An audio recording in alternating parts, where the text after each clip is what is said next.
Petit Prince par Antoine de Saint-Exupéry. Chapitre 1. Lorsque j'avais 6 ans, j'ai vu, une fois, une magnifique image dans un livre sur la forêt vierge qui s'appelait Histoire vécue. Ça représentait un serpent boa qui avalait un fauve. Voilà la copie du dessin. On disait dans le livre, les serpents bois avalent leur proie tout entière, sans le mâcher. Ensuite, ils ne peuvent plus bouger et dorment pendant les 6 mois de leur digestion. J'ai alors beaucoup réfléchi sur les aventures de la jungle et, à mon tour, j'ai réussi avec un crayon de couleur à tracer mon premier dessin. Mon dessin numéro 1, il était comme ça. J'ai montré mon chef d'œuvre aux grandes personnes et je leur ai demandé si mon dessin leur faisait peur. Elles m'ont répondu, « Pourquoi un chapeau ferait-il peur ?» Mon dessin ne représentait pas un chapeau, il représentait un serpent bois qui digérait un éléphant. J'ai alors dessiné l'intérieur du serpent bois, afin que les grandes personnes puissent comprendre. Elles ont toujours besoin d'explications. Mon dessin numéro 2 était comme ça. Les grandes personnes m'ont conseillé de laisser de côté les dessins de serpents, bois ouverts ou fermés, et de m'intéresser plutôt à la géographie, à l'histoire, au calcul et à la grammaire. C'est ainsi que j'ai abandonné, à l'âge de 6 ans, une magnifique carrière de peintre. J'avais été découragé par l'insuccès de mon dessin numéro 1 et de mon dessin numéro 2. Les grandes personnes ne comprennent jamais rien toutes seules. C'est fatigant pour les enfants de toujours et toujours leur donner des explications. J'ai donc dû choisir un autre métier et j'ai appris à piloter des avions. J'ai volé un peu partout dans le monde et la géographie, c'est exact, m'a beaucoup servi. Je savais reconnaître du premier coup d'œil la Chine de l'Arizona. C'est très utile si l'on s'est égaré pendant la nuit. J'ai ainsi eu, au cours de ma vie, de tas de contacts avec de tas de gens sérieux. J'ai beaucoup vécu chez les grandes personnes. Je les ai vus de près et ça n'a pas trop amélioré mon opinion. Quand j'en rencontrais une qui me paraissait un peu lucide, je faisais l'expérience sur elle de mon dessin numéro 1, que j'ai toujours conservé. Je voulais savoir si elle était vraiment compréhensive, mais toujours elle me répondait « C'est un chapeau !»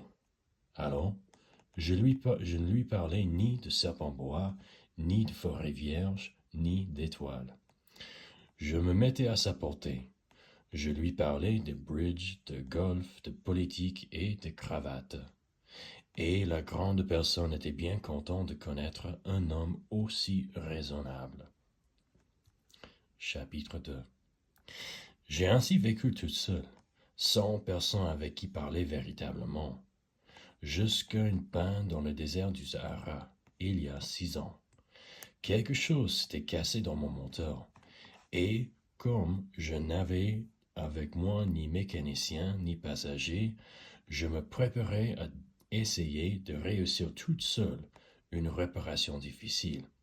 C'était pour moi une question de vie ou de mort. J'avais à peine de l'eau à boire pour 8 jours.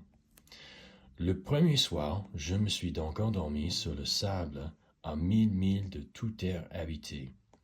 J'étais bien plus isolé qu'un naufragé sur un radeau au milieu de l'océan.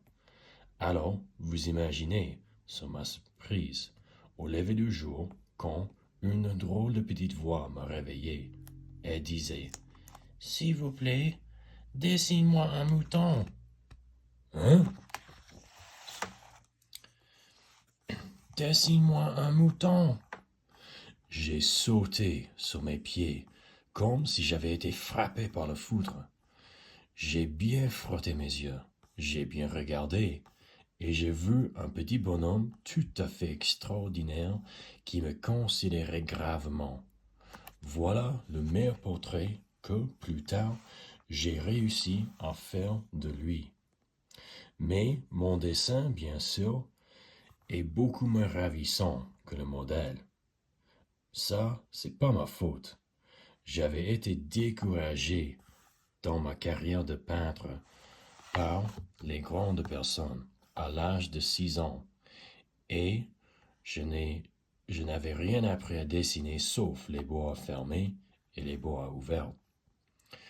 Je regardais donc cette apparition avec des yeux tout ronds d'étonnement. N'oubliez pas que je me trouvais à 1000 milles de toute région habitée.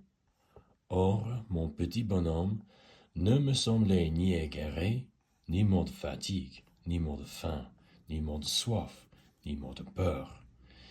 Il n'avait en rien l'apparence d'un enfant perdu au milieu du désert, à 1000 milles de toute région habitée. Quand je réussis enfin à parler, je lui dis: Mais qu'est-ce que tu fais là? Et il me répéta alors, tout doucement, comme une chose très sérieuse: S'il vous plaît, dessine-moi un mouton. Quand le mystère est trop impressionnant, on n'ose pas désobéir. Aussi absurde que cela me semblait à Mimi de tous les endroits habités et en danger de mort, je sortis de ma poche une feuille de papier et un stylographe. Mais je me rappelais alors que j'avais surtout étudié la géographie, l'histoire, le calcul et la grammaire, et je dis au petit bonhomme, avec un peu de mauvaise humeur, que je ne savais pas dessiner. Il me répondit: Ça ne fait rien, dessine-moi un mouton. Comme je n'avais jamais dessiné un mouton, je refis pour lui l'un des deux seuls dessins dont j'étais capable, celui du boa fermé.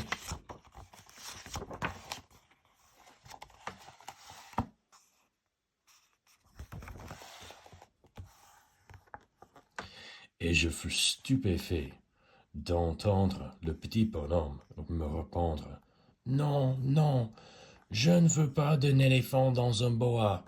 Un boa, c'est très dangereux, et un éléphant, c'est très encombrant. Chez moi, c'est tout petit. J'ai besoin d'un mouton. Dessine-moi un mouton. Alors, j'ai dessiné. Il regarda attentivement, puis: Non, celui-là était déjà très malade. Fais-en un autre. Je dessinai. Mon ami sourit gentiment, avec indulgence. Tout va bien, ce n'est pas un mouton, c'est un bélier. Il y a des cornes. Je refis donc mon dessin, mais il fut refusé comme les précédents. Celui-là est trop vieux. Je veux un mouton qui vive longtemps. Alors, faute de patience, comme j'avais hâte de commencer le démontage de mon moteur, je griffonnai ce dessin-ci et je lançai. Ça, c'est la caisse. Le mouton que tu vois est dedans.